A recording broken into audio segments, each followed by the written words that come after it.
Nice place. Wow. I've been hearing about this one. Great job. Great job. Thank you very much for being here. It's an honor and very important time in our country. A lot of things are happening, and I think when it all ends up, it's going to end up very good for everybody. It's an honor to be at Gateway Church with the Attorney General, our great Attorney General, William Barr. Thank you.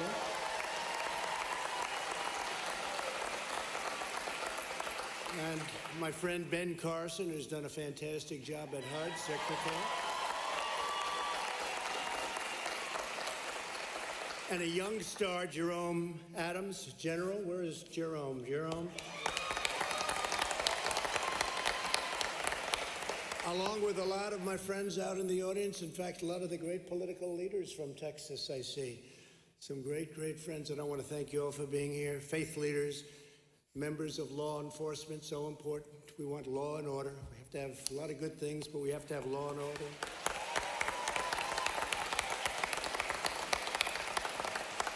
Got to have some strength. You have to have strength. You have to do what you have to do. And you look at Seattle. We just came in. We just see over the screen, and we've been hearing about it. Bill and I were talking about it. The law and order. Look at what happened in Seattle. They took over a city, a big city, Seattle. It's a chunk of it, a big chunk. Can't happen. That couldn't happen here, I don't think, in the state of Texas, could it? I don't think so. I don't think so. So I want to thank Pastors Robert Morris and Steve Dullen. They're great people. Great people with a great reputation, I have to say that. Great reputation. And Gateway Church, the team has been incredible in hosting us. And I'd now like to ask Pastor Morris and Bishop Jackson to lead us in prayer. Thank you. Thank you. Lord, we need you. We need you at this time in our country. And I thank you for our president. I thank you, Lord, for our leaders. I thank you, thank you, thank you. I know in the Bible that when something was emphasized, it was repeated. Holy, holy, holy. Thank you, thank you, thank you. Lord, that we are about to bring tremendous progress to a problem that's been here for a long time.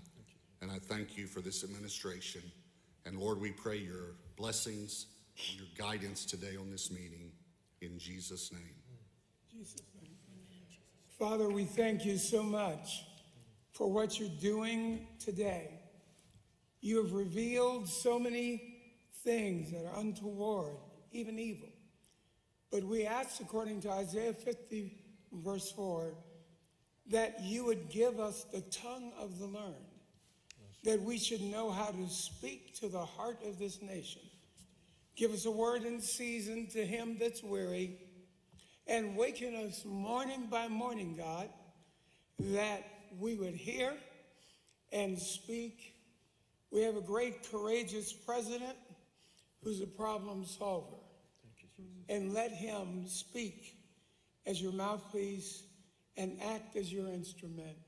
And we thank you for this time. Amen. Amen. Thank you very much, Bishop. Thank you. Thank you very much. I want to thank you, Bishop, and thank you very much, Pastor. That's great. And we're going to be discussing some pretty important things today, I think. It's all important, but the timing of this is very appropriate. This was set up actually a long time ago, but the timing is very appropriate. We are here to listen to community and faith leaders. We're going to be hearing from a lot of the good ones, some of the great ones, but a lot of the good ones, and to present our vision of advancing the cause of justice and freedom. From day one, I've been fighting for the forgotten men and women of America, and I think we've been doing a great job of it. We've been doing a lot in many other ways, but it gets lost a little bit sometimes. Bishop, you know that. It gets lost. We've done so much, and a lot of the things that we've done that we're very proud of gets lost. Like we got criminal justice reform passed, and they've been trying to do it for many years, and they haven't been able to. It's all passed. We secured permanent and record-setting funding for HBCUs, that's historically Black colleges and universities. It's all done. We created tens of thousands of jobs with opportunity zones. Tim Scott We had a great senator from South Carolina that many of you know. He came with an idea, and I thought it was a great idea, and we got it done. A lot of people said that could never happen, but nobody thought it would be successful like it is. Tens of thousands of jobs and investment in communities where that money wouldn't go. And we achieved the lowest black unemployment in the history of our country prior to the plague coming in from China. And we'll get it back again soon. It'll happen soon. That'll happen very soon. In recent days, there's been vigorous discussion about how to ensure fairness, equality, and justice for all of our people. Unfortunately, there's some trying to stoke division and to push an extreme agenda which we won't go for, that will produce only more poverty, more crime, more suffering. This includes radical efforts to defund, dismantle, and disband the police. They want to get rid of the police forces. They actually want to get rid of it. And that's what they'd do, and that's where they'd go. And you know that, because at the top position, there's not going to be much leadership. There's not much leadership left. Instead, we have to go the opposite way. We must invest more energy and resources in police training and recruiting and community engagement. We have to respect our police. We have to take care of our police. They're protecting us, and if they're allowed to do their job, they'll do a great job. And you always have a bad apple no matter where you go. You have bad apples, and there are not too many of them. And I can tell you there are not too many of them in the police department. We all know a lot of members of the police. I was listening today, and a friend of mine was on, very important person, said some of the best people he's ever met are policemen, law enforcement people. And they're taking care of people that in many cases they never even met before. And at great danger, at great risk. They get shot for no reason whatsoever other than they're wearing blue. They get knifed. You saw that the other night. It was a horrible thing. But there is no opportunity without safety. In Chicago, 48 people were shot and 18 people were killed in one day, Sunday, May 31st. Think of that. 48 people shot, 18 people killed. You don't hear about it too much. Every child should be able to grow up in a safe community, free from violence and fear. They've taken a lot of the police protection away in Chicago, and they have great, great police in Chicago. I know Chicago very well, but they're not allowed to do what they can do better than anybody. They could do the job very easily. Americans are good and virtuous people. We have to work together to confront bigotry and prejudice wherever they appear, but we'll make no progress and heal no wounds by falsely labeling tens of millions of decent Americans as racist or bigots. We have to get everybody together. We have to be in the same path, I think, Pastor. If we don't do that, we have problems, and we'll do that. We'll do it. I think we're going to do it very easily. It'll go quickly, and it'll go very easily. We have so many different elements of strength in this country. We have such potential in this country. We have the greatest potential. We have the greatest country in the world. But we get off subject. We start thinking about things that don't matter or don't matter much. And the important things we don't even discuss. But we're here to discuss some very important things today. Politicians make false charges, and they're trying to distract from their own failed records. They have some very bad records. And these are usually the ones that cause the problems or can't solve the problems. These are the same politicians who shipped our jobs away and took tremendous advantage of all Americans, but African-American middle class. So much of that wealth and that money and those jobs went to China and other countries, and they get trapped.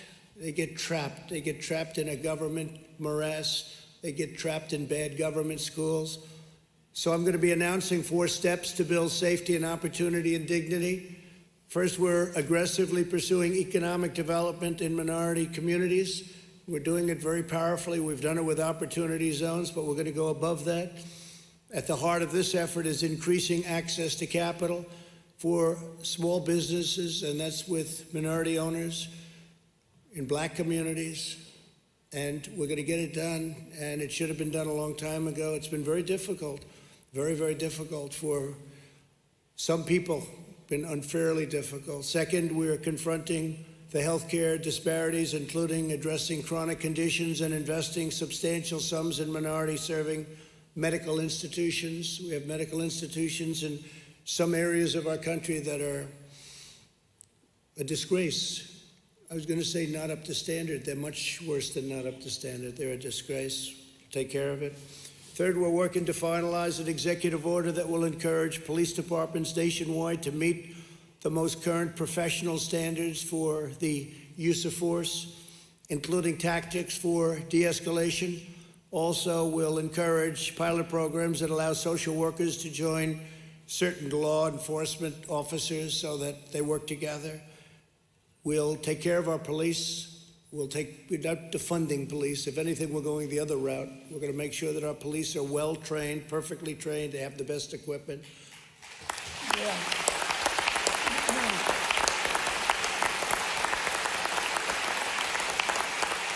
Some of the things that we have heard, because I know a lot of the people in the audience and they're professionals and what they do, and they're successful people, and we're hearing things that are not even thinkable. I've never even heard of this before last week. It was like, it started about a week ago where I heard they want to close up all police forces. That's what their attack on a very liberal governor in the state of Washington is. We want the police force closed. It's not like they want to sort of bring a little money into something else. They want it actually closed. I'm thinking, what happens late at night when you make that call to 911 and there's nobody there? What do you do? Whether you're white, black, or anybody else, I mean, what do? You're dialing and there's somebody breaking into a house and it happens to be a violent person. There are violent people around, Pastor. Even you will admit that, right? We want to think the best, but you have some very violent people. And when they're breaking into your house at 12 o'clock in the evening and you're sitting there and you don't have a police force, they're actually talking about not having a police force. Well, that's not happening with us. We're going to have stronger police forces because that's what you need. In Minneapolis, they went through 3 nights of hell. And then I was insistent on having the National Guard go in and do their work. It was like a miracle. Everything stopped. And I'll never forget the scene. It's not supposed to be a beautiful scene, but to me it was, after you watch policemen running out of a police precinct. And it wasn't their fault. They wanted to do what they had to do, but they weren't allowed to do anything. It wasn't really their fault, but they were running down the street. They weren't allowed to do what they're trained to do.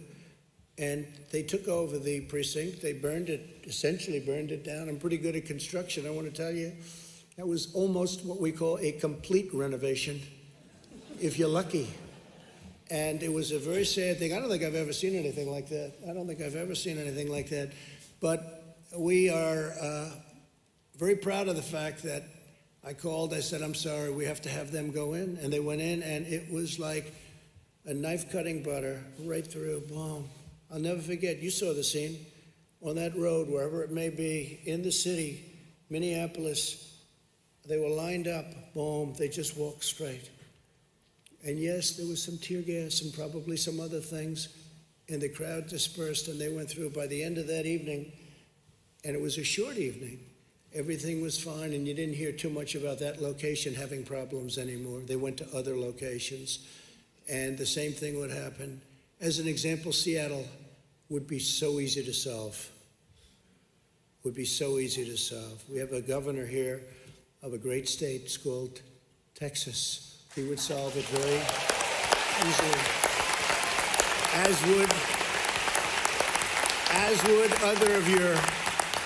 would other of your political leaders, including your lieutenant governor. They would solve it very easily. It's a lot of it's common sense. I don't even think it's courage. I think it's probably more courageous the other way, because I wouldn't want to be doing it the other way. It's very unsafe. So I just want to tell you that we're working on a lot of different elements having to do with law, order, safety, comfort, control. But we want safety, we want compassion, we want everything. What happened 2 weeks ago was a disgrace when you see that. What happened on numerous occasions over the last 2 weeks, people were killed. A number of people were killed, and it was very, very terrible and very, very unfair. A number of them were police officers. And it was a very unfair situation. We don't want to see that. And with strength, you wouldn't even have that. They wouldn't be in a position to do the kind of damage that they've done. They've destroyed people, they've destroyed businesses, they've destroyed African-American owned small businesses that Hopefully they're going to come back. We're providing funding for a lot of small businesses, and hopefully we'll be able to get everybody online and get funding to be able to open up their stores and their small businesses again. But we're working to finalize an executive order that will encourage police departments nationwide to meet the most current professional standards of force. And that means force, but force with compassion. But if you're going to have to really do a job, if somebody's really bad, you're going to have to do it with real strength, real power. And I said, and people said, oh, I don't know if we like that expression. I said, we have to dominate the streets. You can't let that happen, what happened in New York City, the damage they've done. You have to dominate the streets. And I was criticized for that statement. I made the statement, we have to dominate the street. And they said, oh, that's such a terrible thing. Well, guess what? You know who dominated the streets? People that you don't want to dominate the streets. And look at the damage they did. So I'll stick with that, and I think most of the people in this room, maybe every person in this room will stick with that. And we're doing it with compassion, if you think about it. We're dominating the street with compassion because we're saving lives and we're saving businesses. We're saving families from being wiped out after working hard for 20 and 30 years. I saw the one woman, she worked 35 years building a store, and in one night it was totally wiped out. It's terrible. And fourth, we're renewing our call on Congress to finally enact school choice now. School choice is a big deal. Because access to education is the civil rights issue of our time, and I've heard that for the last, I would say, year, but it really is. It's the civil rights issue of our time. When you can have children go to a school where their parents want them to go, and it creates competition, and other schools fight harder because all of a sudden they say, wow, we're losing it, we have to fight harder, it gets better. So many different ways. But there are groups of people against that. You have unions against it, you have others against it, and they're not against it for the right reasons. They're against it for a lot of the wrong reasons, and we're going to get that straight. Now, we've done a lot of it. We've had tremendous success with choice. We had choice in a lot of ways. We also have choice in the military. You know, before I came here, the vets would wait online, Pastor. They'd be waiting. It wouldn't be acceptable to you. I know it wouldn't be acceptable to the bishop. I know it's going to be acceptable to you. They'd wait for 4 or 5 weeks to get online, a vet, where they were sick. They were feeling badly, and they'd get online, and they'd say, there's a 6-day wait, sir. There's a 2-week wait. There's a 1-month wait. And you'd have people online that weren't very ill, and they'd be terminally ill before they got to see a doctor. They'd die. And for years and years, they've been trying to get veterans' choice. That means if you can't get to a doctor reasonably quickly, you go outside, you go to a local doctor around where you live, and the government pays the bill. And by the way, it sounds expensive. It's very cheap by comparison. It's actually much better. Now, most importantly, we take care of our vets. By far most importantly.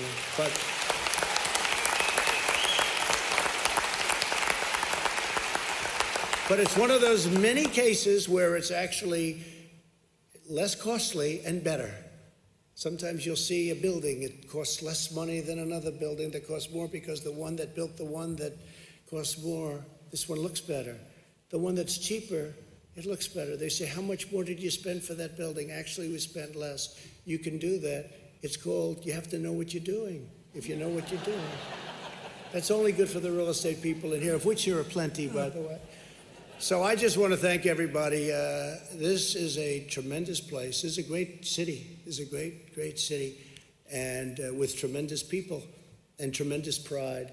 And I say the same for the state of Texas. You know, your governor came to me and he said, when you had your bad hurricane 2 years ago, I gave so much money to Texas, more. He kept coming, more. How about here? How about... So finally, you know, that we took good care of Texas. Is that right? We took such good care of Texas. They were looking for the next hurricane. They said, when's the next hurricane? But they had a big one. And they say you had the largest water dump ever. It just didn't stop. It came in, and you thought it was gone, and then it went back out, and it reloaded, right? And it happened 3 times. And your governor came, and he wanted to build a barrier so that water would hit the barrier, wouldn't come into certain parts of Texas. Called me, he said, sir, I just have one more request. This is after we gave $28 billion. So $28 billion. I mean, we watch the pennies, but when it comes to Texas, we don't watch them too closely, okay? And he said, Governor Abbott, he said, just one more request, and it's a very small one, sir. We have a way of building a wall. It goes up and down. It moves with the tides. I said, that sounds expensive to me. It moves with the tides, and it's not a lot of money. Could I ask you to do me one small favor and approve it? I said, how much is it? Sir, it's only $10 billion. And I said, start working on it, right? I said, start working on it, because we can do things to get rid of those. You get hit pretty hard here. They get hit pretty hard here, don't they? Were you affected very much when you had, during the hurricanes itself? We had a lot of people who were displaced that came to this area. Yeah. Well, we took good care of everybody. So I just want to say this is one of my favorite places. I know we're doing very well here. During the last process, they kept saying that Texas is too close to call. And friends of mine in Texas would say, it's not too close to call. You're going to win in a landslide. And I said, well, they keep saying. Well, we had one man got on television, actually, and he said, I don't know where you come from, but I don't think this is too close to call. I think he's going to win by a lot. And we won by a lot. It was 8 o'clock, and the polls were closed, and they said, Donald Trump has won the state of Texas. And he said it simultaneously, so. And we're doing good here again. But, you know, one of the things I have to say, because this is big oil territory, I think we've done a fantastic job with bringing back the oil in a rapid fashion. That looked pretty bad. That looked pretty bad. You had a case, you had a couple of hours where if you bought a barrel of oil, you bought it for $37, except they gave you $37, okay? There's never been a thing like that ever. Now I see that it's getting close to $40 a barrel, and you're back in business, and we got it done fast, and we got Russia together with Saudi Arabia, and they cut production, and they got it back fast, and we're very, very proud of it. The supply changed rapidly with COVID-19 or whatever you want to call it. I'd never heard so many names. You have about 30 names you can call this thing. I call it the plague from China. It's the plague. And it's not good. And it's not good. And it's could have been stopped. It could have been stopped in China, but they decided not to do that. And we'll have to figure that one out, won't we? So I just want to thank everybody very much for being here. This is a very spectacular place, and I want to introduce Attorney General Barr and Secretary Carson to say a few words, along with the Surgeon General, who has been a real young star in the administration. And please, if I could, Bill, take over, please. Thank you very much. Thank you, Mr. President. Thank you.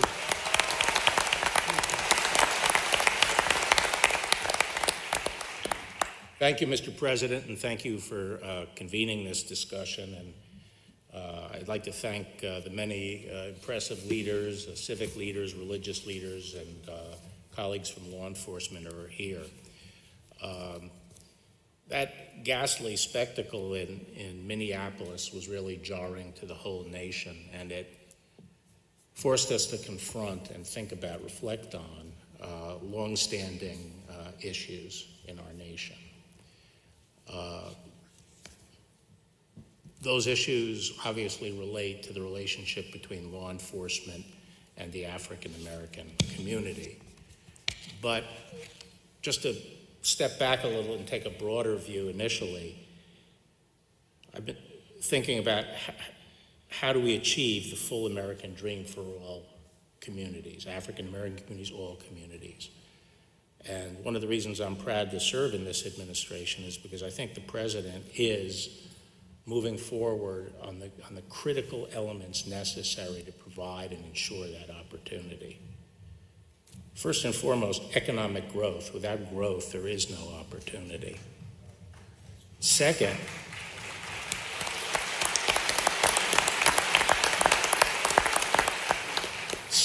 education. I think Condi Rice said a few years ago, it's the civil rights issue of our time, because without a good education, we are not allowing our young people to seize their opportunities and pursue their dreams.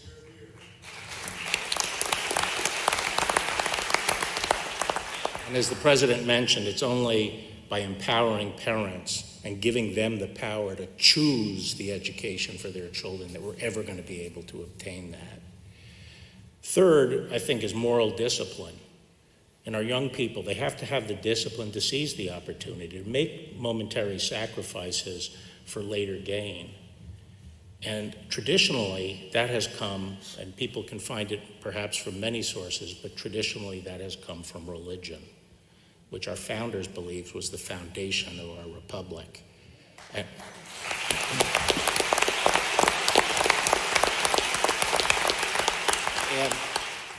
And we have to stop policies that undermine religion or relegate religion out of the public square.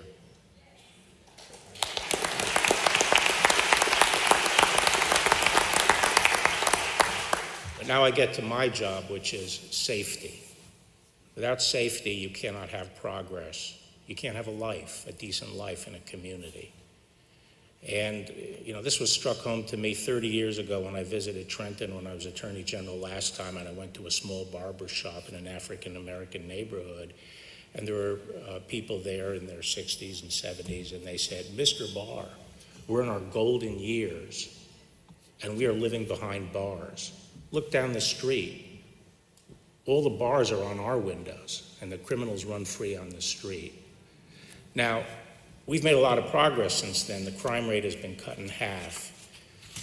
And a big part of that has been improvement in policing and the progress we've made in policing. And yes, the progress that police departments have made in building relationships with the community. I think law enforcement has understood for a long time that there is distrust in the African American community toward the law enforcement system. And when you reflect on our history, you could understand why. Because for most of our history, just up until the last 60 years, the institutions in this country, the laws and the institutions were explicitly discriminatory. There was not equal protection of the law, by law. And it's only been since Jim Crow that our laws have been changed to provide for equal justice. And what we've had really since, and so the civil rights effort up until that time was to tear down institutions. But I don't think now is the time to be tearing down our institutions, because we've been on a march for the last 50 years of reforming our institutions. And we don't need to tear them down. We have to be mature about this, and when we see problems, we have to redouble our efforts to reform our institutions and make sure they're in sync with our values.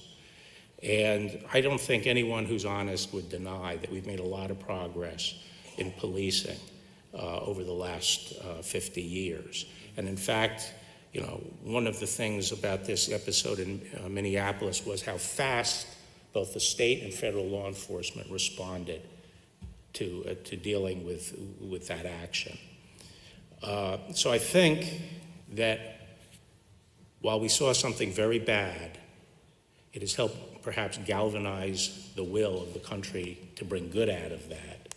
And we can't let that incident obscure the fact that progress has been made, that policemen are by and large, by overwhelming majority, good, decent people who care about their community and put their lives on the line for us, their neighbors.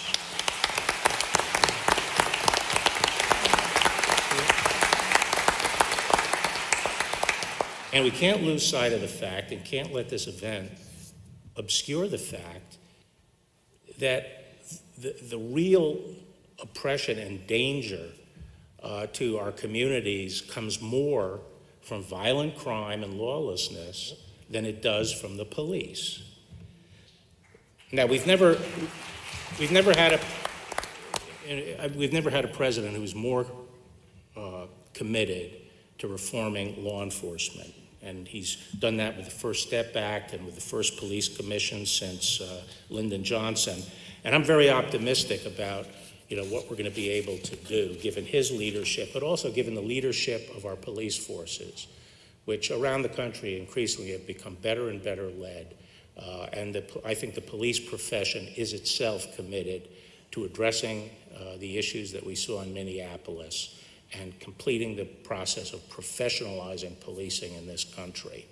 And as the president said, we're working on a number of things through the commission that he set up and also through an executive order to propel that process even faster by looking at how we can encourage the adoption of guidelines about the use of force that are acceptable both to the community and to the police profession.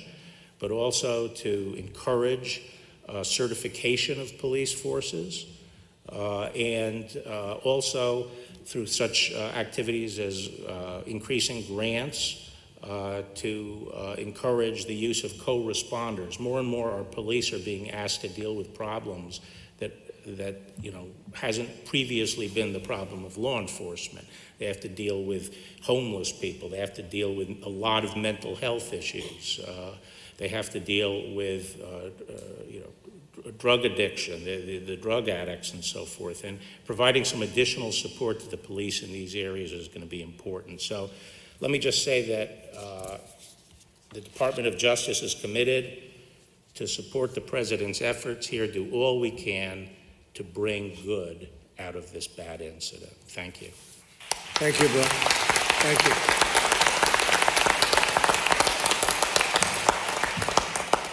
Surgeon General, please, go ahead. Secretary, You want to President's go? gonna go. Go ahead, why don't you go, then Ben will go. Is that okay? All right. Good, go ahead. Well, thank you, Mr. President. I appreciate it.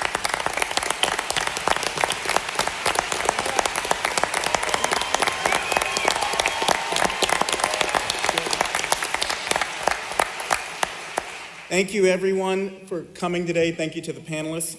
I just want to start off by saying that many people across the country and across the great state of Texas are hurting right now due to the tragedy that occurred to George Floyd. And I just want to extend my condolences to the Floyd family and to the entire Texas community, because I know that you all live together, you work together, you play together, and you hurt together here in Texas. And so I want you to know that I feel that for you.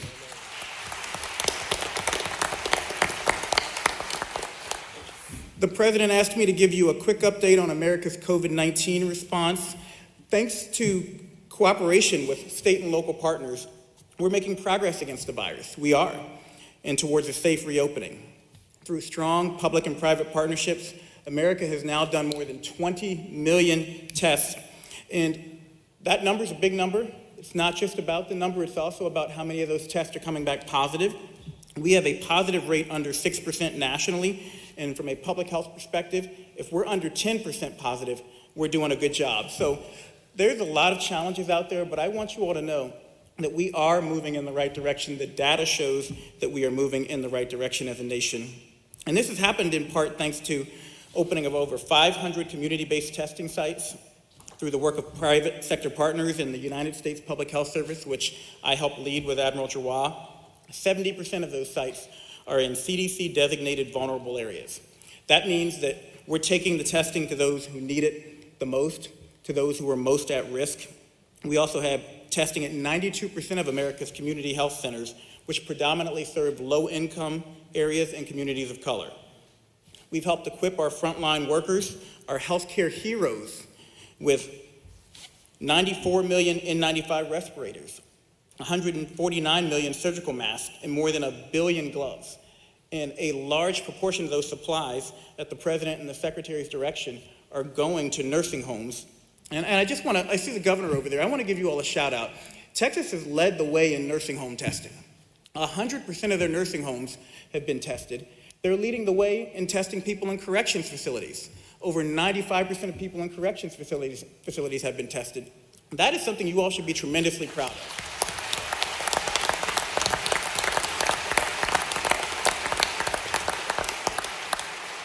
And these efforts have allowed states to proceed with a safe reopening while we work with states to monitor the incoming data. We know we're going to have clusters while we respond to spikes and we adjust policies as needed. But I want you to know that safe reopening is crucial for other areas in health too. We need Americans to be able to return to cancer screenings. My wife just finished cancer treatment. If she'd had to wait 6 months to get her cancer screened, she might not be here today. We need people to get their surgeries. We need people to get their vaccinations. 4.2 million children are behind on vaccinations now because of the COVID closures. We know every 1% increase in unemployment equates to a 1.3% increase in suicides. 1.3% increase in suicides. So we want to reopen safely. We also have to remember that being shut down has health consequences beyond COVID. We know that being out of school is bad for your health. We need to get our kids back in school safely.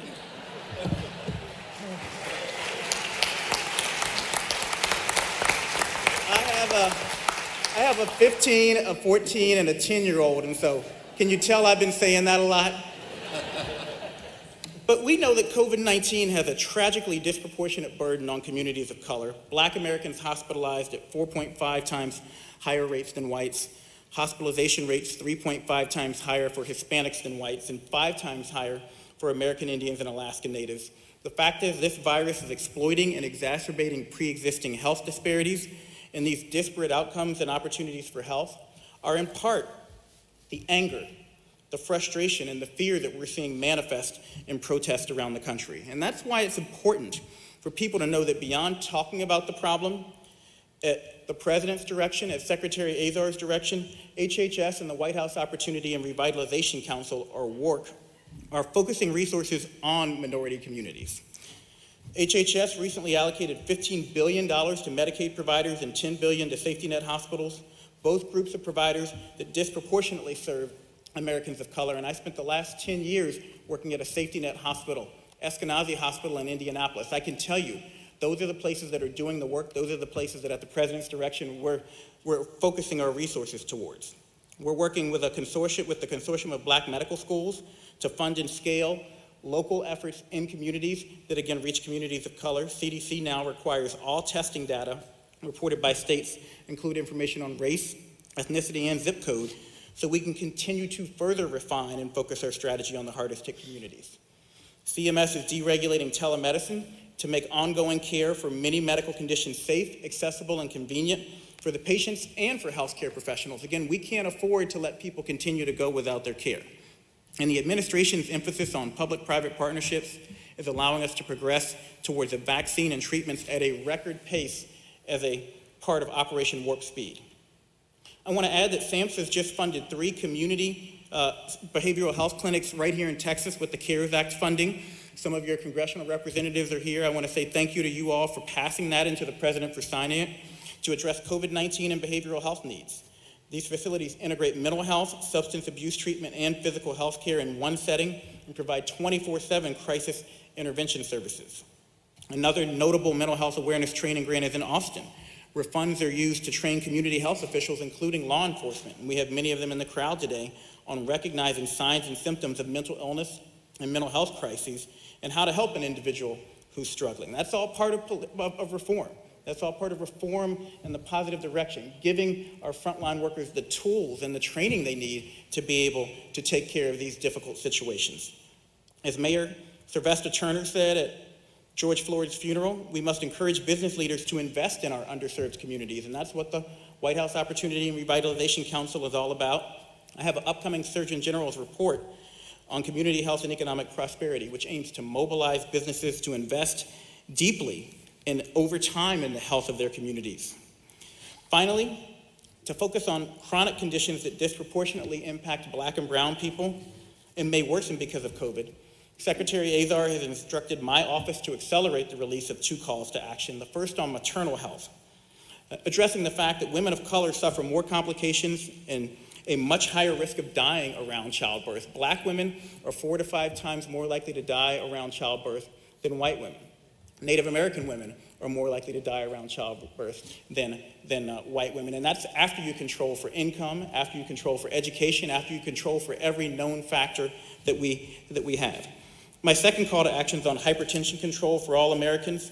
Hypertension is common, it's costly, and it's treatable, and yet control rates are low and stalled, especially in communities of color. So I just want to close by saying that as we reopen, the basic public health recommendations we've emphasized remain important. We've flattened the curve, but that doesn't mean that COVID has gone away, that it's any less contagious, that it's any less deadly to vulnerable communities. So if you don't want to listen to me, listen to Hall of Fame pitcher Nolan Ryan. Nolan Ryan filmed a PSA at the governor's direction, and he said, number 1, wash your hands. Wash them more than you've ever washed them before in your life. Number 2, follow your local and state guidelines around social distancing. This virus likes to spread person to person. So the more we can keep distance between people, especially people we don't know, the harder it is for this virus to transmit.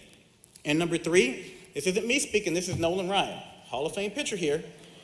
When you're in a public place where it's difficult to keep a distance, like the grocery or pharmacy, the CDC recommends wearing a face covering to protect your neighbors in the event that you have COVID and you don't know it. Up to 50% of people who have COVID are asymptomatic. So thanks to the hard work of so many healthcare and public health professionals and the commitment of the American people, I want to reiterate, because you don't hear this enough, that we are making huge progress in the fight against COVID-19. And as a member of the task force, I can tell you that we frequently talk about the great work Texas has been doing up until this point to keep the people of Texas safe, to keep the most vulnerable members of their community safe. And with every American's help, with your help, Texas, we'll keep making progress. We're going to beat this virus. And thank you for the opportunity, Mr. President. Thank you, Texas. Thank you very much, Surgeon General. Thank you.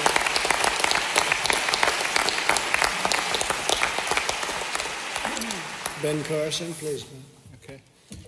Well, thank you, Mr. President, for your leadership and your courage. I don't know of anybody who could stand up to all the criticism you get every day. 24. Do we have a chair? Thank you.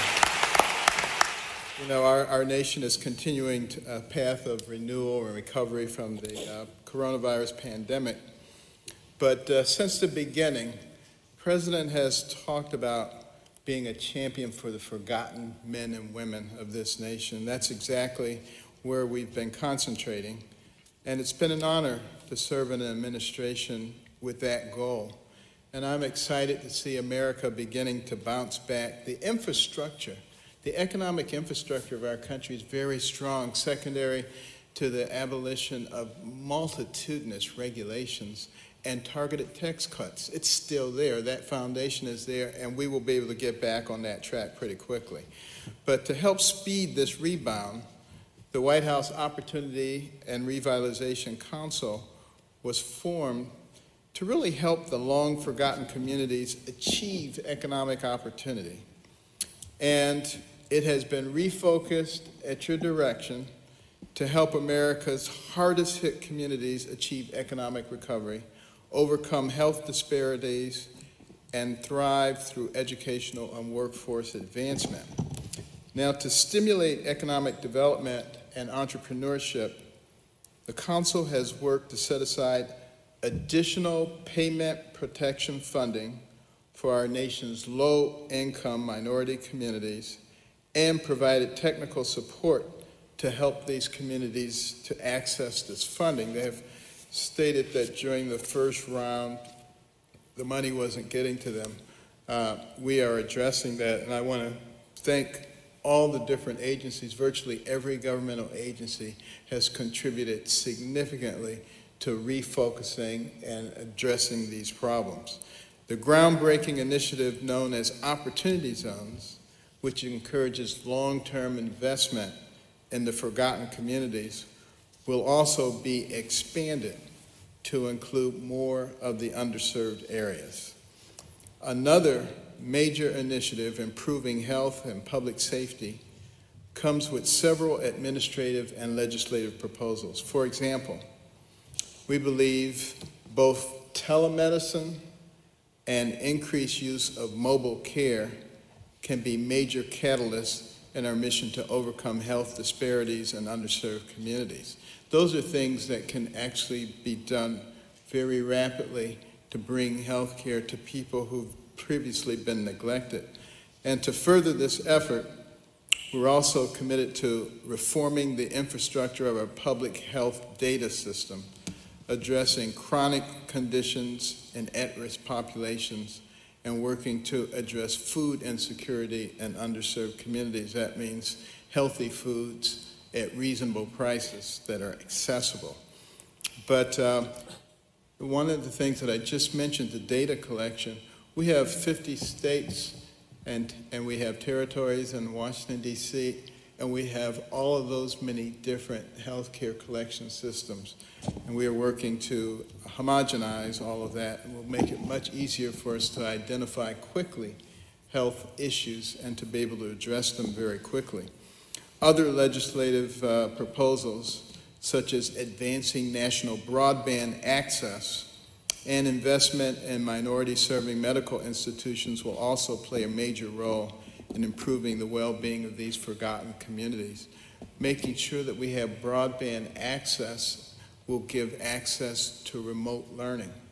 We will have the possibility of taking the very best biology teacher, and instead of putting them in front of 30 students, putting them in front of 1 million students, so that those students who've been neglected during all this time and relegated to places where they're not getting an appropriate education will be able to access those things. But to guarantee the fruits of these efforts and that they're long-lasting, we understand the need to go forward with a long-term view through our focus on education and workforce development. Education and workforce development is what leads to real independence for people. And the Council supports empowering disadvantaged students with dual enrollment opportunities, the creation of new short-term education and career pathways, and increased access to capital for our nation's HBCUs. School choice measures, presidential scholarships, and second chance Pell Grants to reintegrate formerly incarcerated individuals are initiatives that will prove valuable investments in our country's human capital. And we must remember these innovative new approaches in education and workforce development are nothing less than an investment in our future. We only have 330 million people in this country. Sounds like a lot of people, but compared to China, it's a quarter of what they have. India, it's a quarter of what they have. And we have to compete with them in the future. So we need to develop all of our people. And, education in particular played a big role in my development. I was not a particularly good student, and that's putting it mildly. Everybody thought I was stupid, except my mother. She was always saying, Benjamin, you can bring home much better grades than this. But I would agree that I could, but I didn't. But interestingly enough, my mother studied the homes that she cleaned as a domestic. She came from nothing, my mother. 24 children, got married when she was 13, dire poverty, discovered her husband was a bigamist. But she was still smart enough to study those people who had these beautiful homes. And she figured that the reason they did so well is because they were well educated. And they read a lot. And they didn't watch a lot of TV. So she came home and imposed that on me and my brother. And we were not happy campers, let me tell you. If it were today's world, we would have called social services and they'd taken her away. But what a difference it made, starting to focus on education, starting to read books, to read about people from lots of different backgrounds, entrepreneurs and scientists and explorers and surgeons. And I begin to recognize that the person who has the most to do with what happens to you is you. It's not somebody else. And nobody can stop you once you decide that that is the case.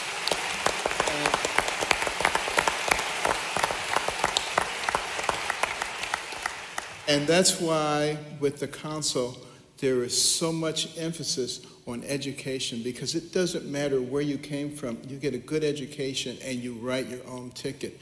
And we must reject those people who are trying to prevent school choice, who are trying to prevent the presidential scholarships, all the things that are there to empower people. And you will see a lot of that coming out of this administration. And, these investments in innovation give me a tremendous amount of hope for the future of this nation. Mr. President, under your leadership, I'm confident that the American people will emerge stronger from this pandemic and more determined than ever. And we, the people, will recognize, despite all the forces to the contrary, that we are not each other's enemies. And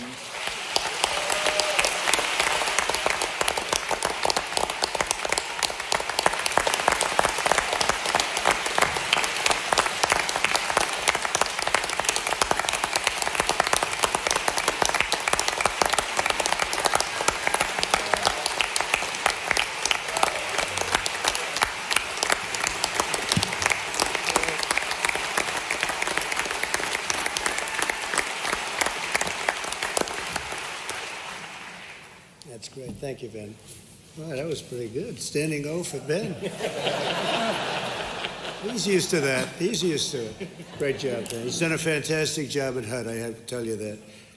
How about Scott? We'll go quick, Scott, so we'll get something. But Scott Turner is, he's a star. He's a young star. Go ahead, Scott. Well, thank you, Mr. President, and thank you for your leadership and giving me the opportunity to shepherd the White House Opportunity and Revitalization Council. And so thank you. And it's also been a great joy to work on a daily basis with Dr. and Secretary Ben Carson. And so, Dr. Carson, thank you for your leadership and your trust and confidence in me. I just want to deliver some good news along with Dr. Carson and everyone on the panel. You know, oftentimes you don't hear about the work of opportunity zones, but the Tax Cuts and Jobs Act that the President signed into law in 2017 created the Opportunity Zone Initiative. And the President created the Opportunity Zone Council. And that council was made up to take 18 agencies, 15 federal and 3 state and regional partners, and move in a singular motion to direct resources into our most distressed, vulnerable, forgotten communities. And with this, and that is, it's a tremendous time. And so our agencies on the council direct these resources. We found 270 action items to go directly into distressed communities to help the vulnerable people of America. And we've built tremendous coalitions, partnerships on the ground. We've been to over 60 cities. I've been to every one of them over the last year to visit people on the ground, education leaders, faith leaders, community leaders, business leaders, elected officials, Democrat and Republican. See, the thing about poverty, it doesn't care what party you are. The thing about revitalization, it doesn't care what party you are. We're coming together as a people for the good of the community. And oftentimes you may not hear about this, but we sit at convenings such as this with all of these stakeholders at one table to have the hard conversations. What is the pain of the community? Why is the community distressed? And what can we do together, both black and white, Democrat and Republican, come together for the good of this community, for long-term sustainability, for generational impact. And because of that, because of these partnerships, because of this collaboration together, and many people all at this table have been working together to bring about generational impact. So long after we're gone and history tells the story, the Opportunity Zones is more than just a program. It's more than just a concept. It is a mission that is to outlast all of us. And I tell you that as you're here, because a lot of times people see a government program as just a check the box. This is not a government program. This is built from the grassroots, from the bottom up, to affect the people in America.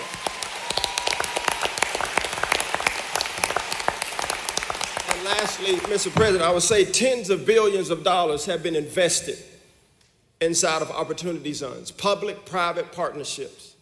Erie, Pennsylvania, St. Louis, Missouri, West Dallas, right here in my great home state of Texas, and other across the nation, much money coming into our distressed communities. And I say all that to say, even though you don't hear about it often, we have put our hand to the plow and our feet to the ground.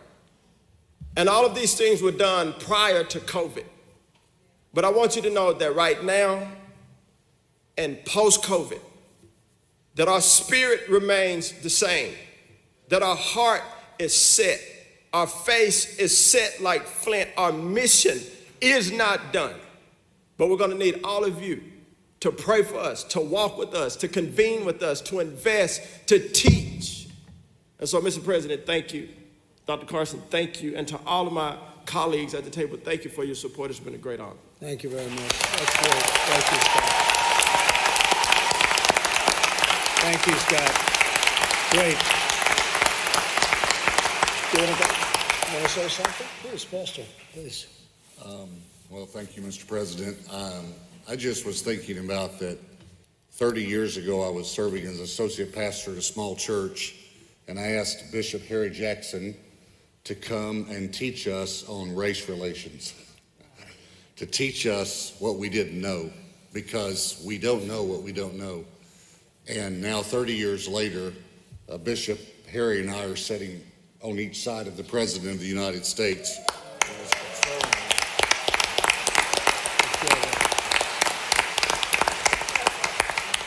He is concerned about healing a problem that we've had in our nation for a long time, but not just addressing one part of the problem, but housing. We have the Secretary of Housing, Education, Justice here. Attorney General Barr, thank you for being here. Thank you, our great governor, Governor Abbott. And I believe that we're going to work together and we're going to see freedom and justice for all in America. Thank you, Mr. President. Thank you very much. I appreciate it. Thank you very much. Great job you do here, too. Great job. Jack, go ahead, please. Thank you, Mr. President. Thank you, Pastor Morris, for offering your church. I think right now, like any other time in our nation's history, we need God.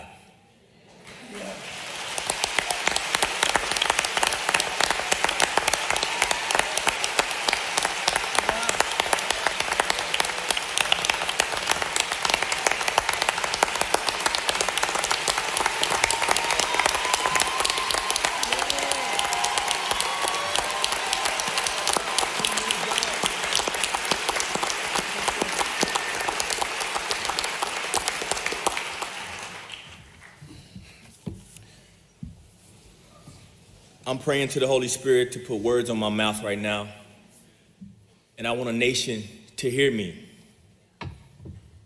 We need the fear of God.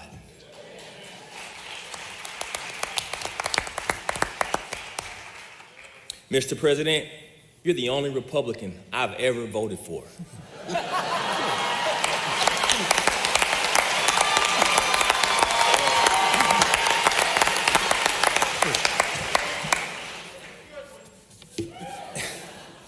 And I don't just say that to make you feel good. Honestly, that's not my goal, man. I'm saying that because you stood up for the word of God.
We are not as divided as our politics suggest.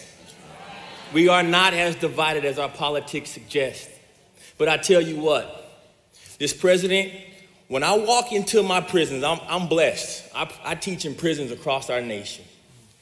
Men who are broken, the most broken men in our country. Our Bible teaches us to serve those in prison. Our Bible teaches us to serve the poor. And when I walk into my class and I say, guys, raise your hand if you've gotten your sentence reduced from the First Step Act, and every single one of them raise their hand. That's because of you, Mr. President, and that's because of policy. But you're brave enough to go against what everyone else has said about you. Now I'm calling on you to do more. We have a real issue in our country, and the root of it, let's not get our eye off the enemy. The root of it is fatherlessness. Our kids don't have fathers. Attorney A.G. Barr, you said it earlier. You talked about pulling God out. Do we talk about education? Well, 71% of those kids that drop out of high school don't have a father in the house. We talk about criminal justice reform. You're 5 times more likely to go to prison or have a run-in with the police department if you don't have a father in the house. We talk about health care. You're 4 times more likely to live in poverty if you don't have a father in the house, which means you're going to be sicker. We don't have to keep looking for the problem when we see it. Now it's time for Americans of all color. I'm calling on my white brothers and sisters. I'm calling on my Spanish brothers and sisters. Get out of your bubbles. Go into the communities that are underserved, and let's do what Jesus told us to do.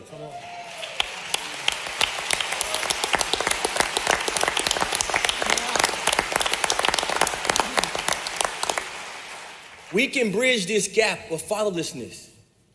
All we got to do is go out of our bubbles, go bridge the gap with these kids, teach them what you teach your kids. We all have rooms in our homes for a couple little boys to come in and play with our sons and daughters. Let's bridge the gap through love, through Christ, and through being what we all know we are, and that's one America. God bless America.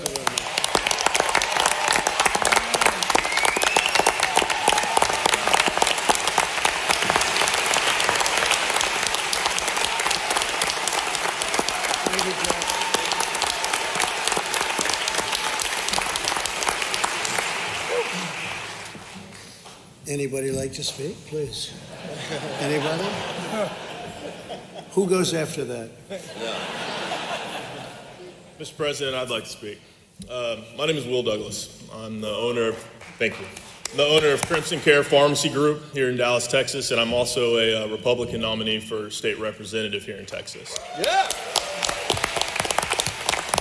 First of all, I just want to thank your administration as well as Congress for getting the PPP loans. I'm speaking on behalf of my pharmacies as well as a dozen or so other pharmacies here in the state of Texas that benefited from those.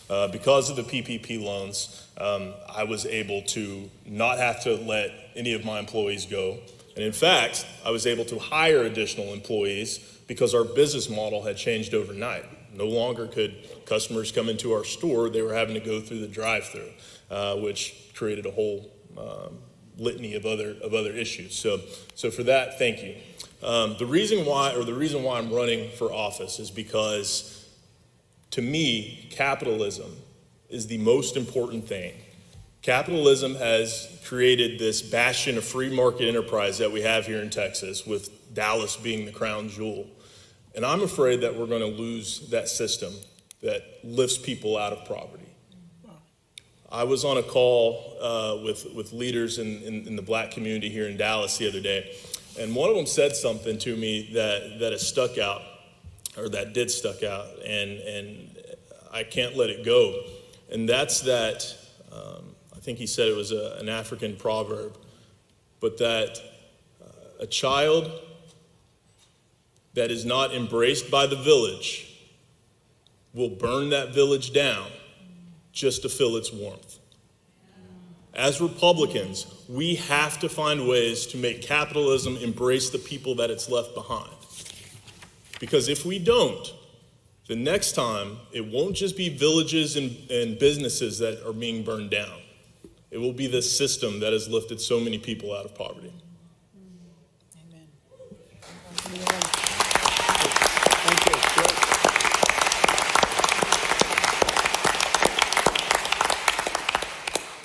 So, Mr. President, I'll be short. I just was going to say that thank you so much for your leadership, and I think the infrastructure that you presented today is going to help a lot of people. It's going to touch businesses like William.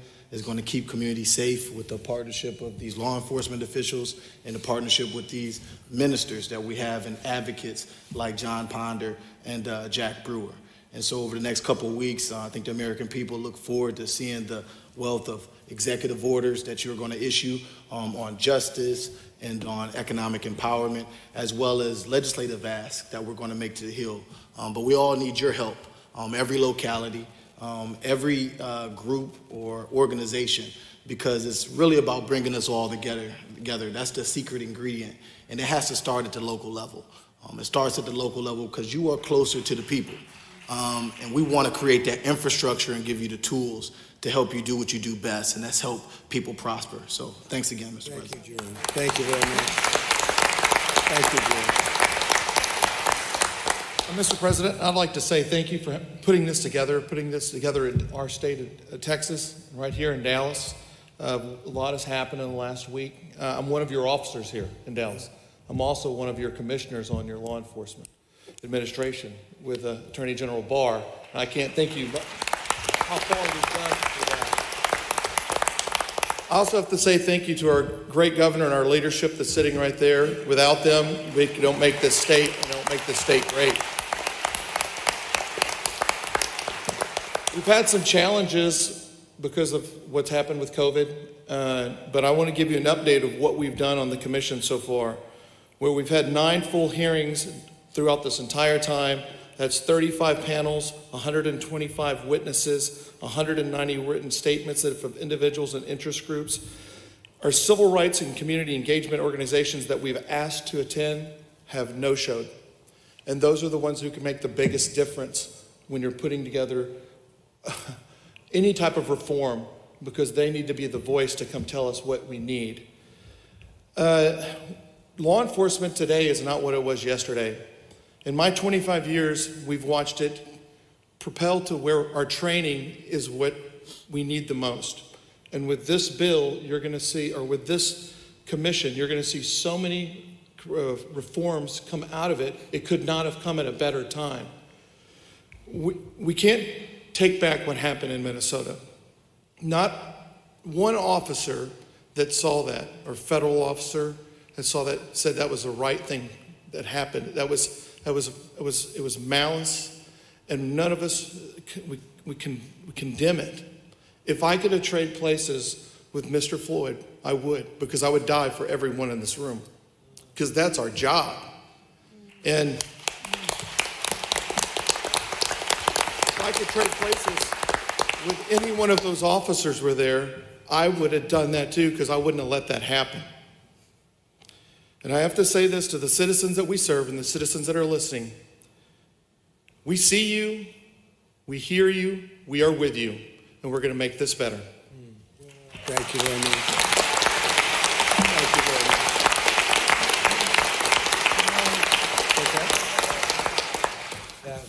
Mr. President, I just want to thank you for your leadership.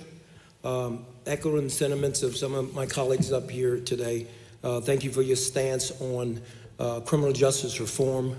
Thank you for not forgetting about the forgotten people. Thank you for your commitment and your support to the men and women of law enforcement in this country, and it is so very important. My name is John Ponder. I'm the CEO of a ministry called Hope for Prisoners. And what Hope for Prisoners does is we work with men, women, and young adults that are exiting different arenas of our judicial system to provide the supportive services to help them to be able to successfully reintegrate back into their home, back into the workplace, and ultimately back into the community. And Mr. President, thank you for coming out and attending the graduation ceremony for those 31 men and women who were released from prison. I cannot tell you the wind that was beneath their wings, because you came and spoke life into them. And they're on a whole new vista of life right now because of that. Great job. Great job. One of the huge components, this is why I'm so supportive of your stance on law enforcement, because one of the key components to this reentry mechanism that we built up is our partnership with the police. Our local sheriff in Las Vegas, Nevada has given us close to 100 volunteer police officers that are mentoring and training men and women coming home from the prison system. And sir, never before in the history of reentry Nowhere on this planet to this magnitude have the men and women from law enforcement come alongside formerly incarcerated folks and help them to successfully reintegrate back into the community. That is just further evidence that we serve a gigantic God that wants to bridge the gaps. And in that's why that is so important, because what God wants to do, the Bible calls it the repairer of the breach. See, in communities across our country, there's such a disconnect between law enforcement and people from this segment of the population. But when we're able to come up with very creative ways to bring folks together, because if you think about it, all across the country, that in that disconnect, people do not trust police. Do you know why? Because they're not in relationship with them. And in what relationship could you ever have trust unless it's life rubbing up against life in the spirit of complete transparency, that we have more in common than we have differences. And out of that transparency builds the relationship, and out of that relationship, it gets established trust. It is something that second chance employers have absolutely fallen in love with. When you can tell the employer that the person that just came home from prison, that the mentor is a captain of the Las Vegas Metropolitan Police Department, that begins to just open doors. So I thank you for that. Looking so very forward to the direction that we're going. And on behalf of the men and women who are incarcerated right now in our prison system across the country, thank you for creating that atmosphere for them on the inside. But I know that you have dug the trenches to create an atmosphere for them once they get released. So I thank you for that. Thank you, John. Very nice. Thank you very much. Very nice. Great job you're doing, John. Great job. Please. Thank you, Mr. President, for putting this together today. I've learned so much from these men and women on this stage. I really appreciate that. Thank you for, my name's Dr. Robin Armstrong, and I'm a physician, and I've had an opportunity to treat many patients with the plague from China. And it's been, and with the COVID-19. And so we've had a lot of opportunity. Thank you so much for breaking down some of the regulatory barriers in the FDA to allow us to use medications like hydroxychloroquine.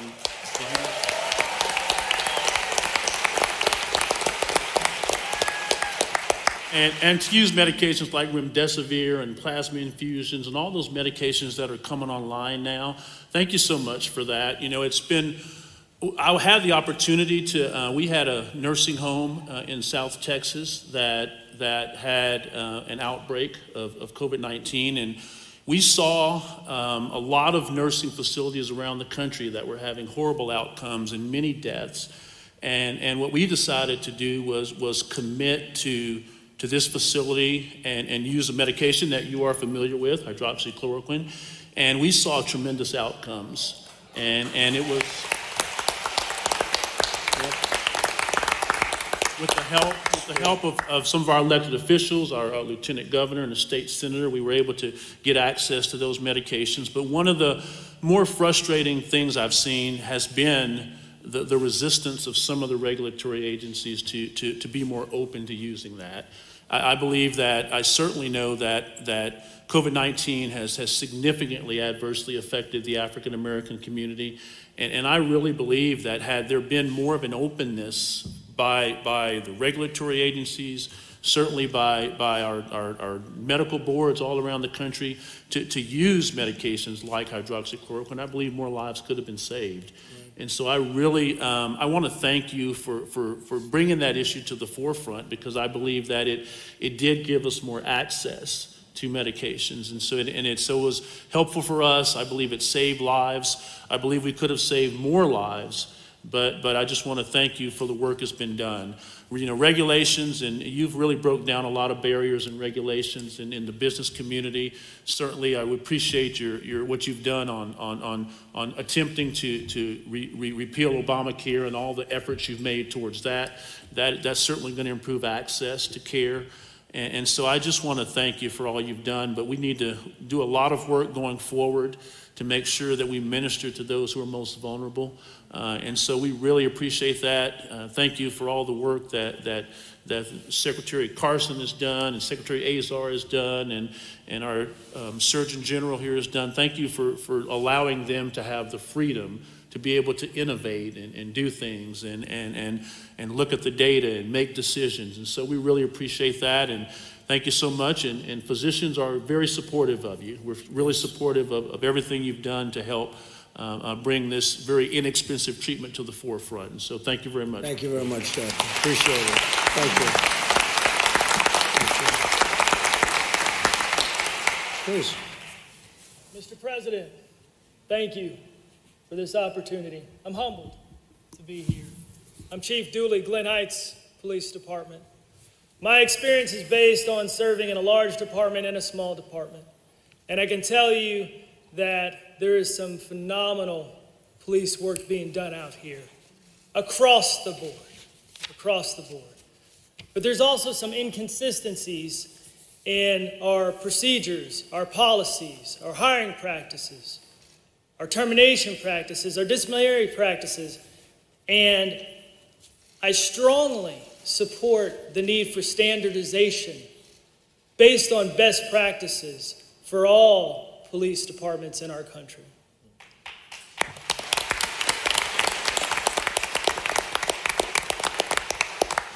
I thank the President for his foresight for making these things come to happen. I know they're coming, and we need it. We are a country of very good departments, but we need to be a country of great departments. And this message today is about the transition to greatness. We have an opportunity in this country to transform the future of law enforcement. But we need to make sure that we have a relentless pursuit of dedication to public service at all times and at all levels. Specifically, national consensus policy on use of force, every chief would be in support of that. Mandatory participation in a national use of force database, yes, it needs to happen.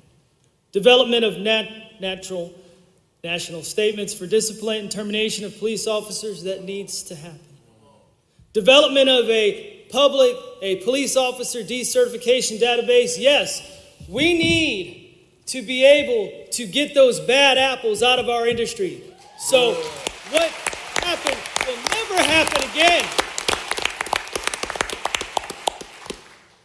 We need to enhance the police leadership and culture, and it starts at the top. We have some great leaders in this country, but we can always be better. We can always continuously improve.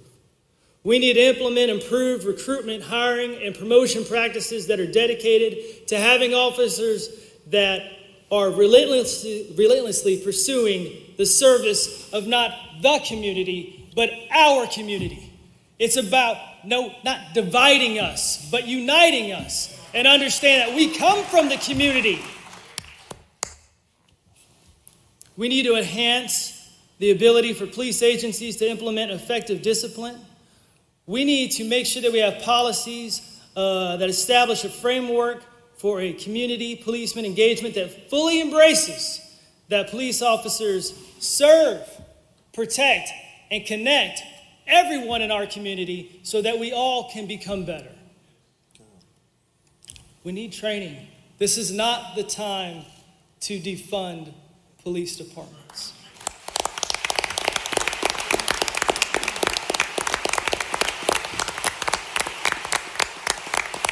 When an organization or a business is struggling to be better, now is not the time to take away those resources. You provide them, and you hold them accountable, and you set expectations, and you manage them so they can be better.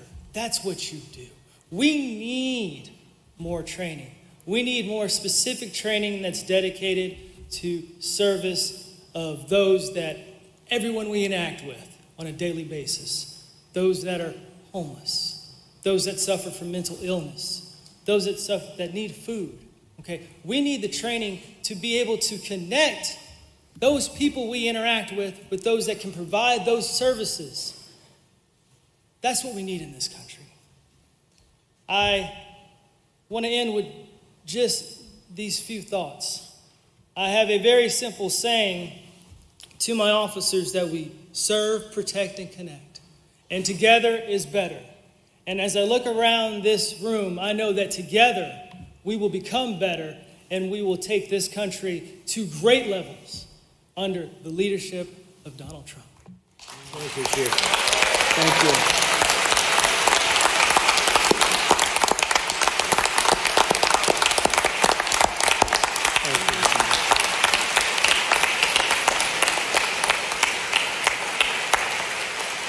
Thank you very much. It was beautiful.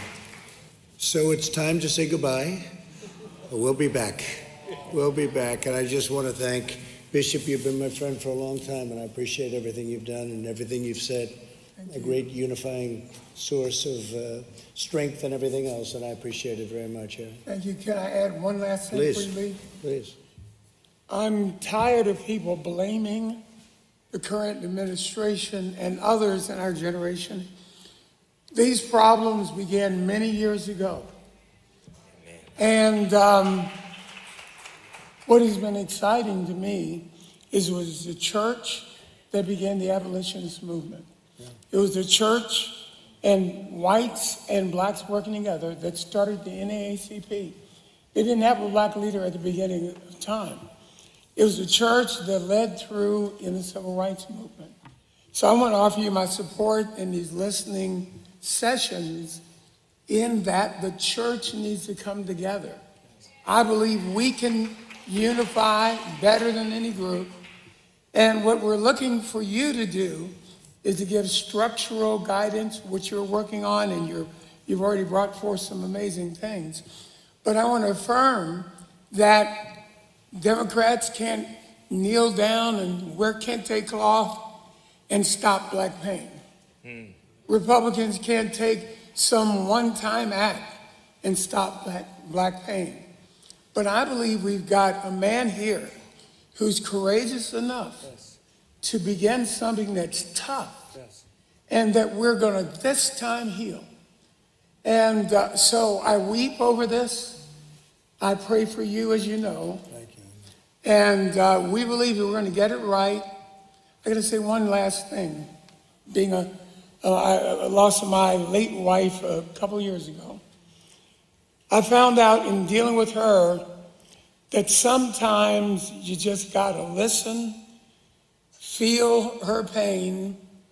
If you try to fix it too early, you're going to make a mistake. Sure, listening sessions are wise because it's going to give that cathartic process a chance. So I didn't want to take up too much time, sir, but I wanted to say that the people here, I challenge you, Christians, black, white, Asian, let's come together and let's provide a safety net, and then we'll work with business, and then we'll work along with the administration, but don't push them out here up front and say, fix it now, fix it now, fix it now, fix it now, because it's never worked that way. Thank you, sir. Thank you very much, Aaron. Appreciate it. Thank you very much. Thank you very much, Pastor. Fantastic job you did. Thank you, everybody. Thank you very much. Thank you.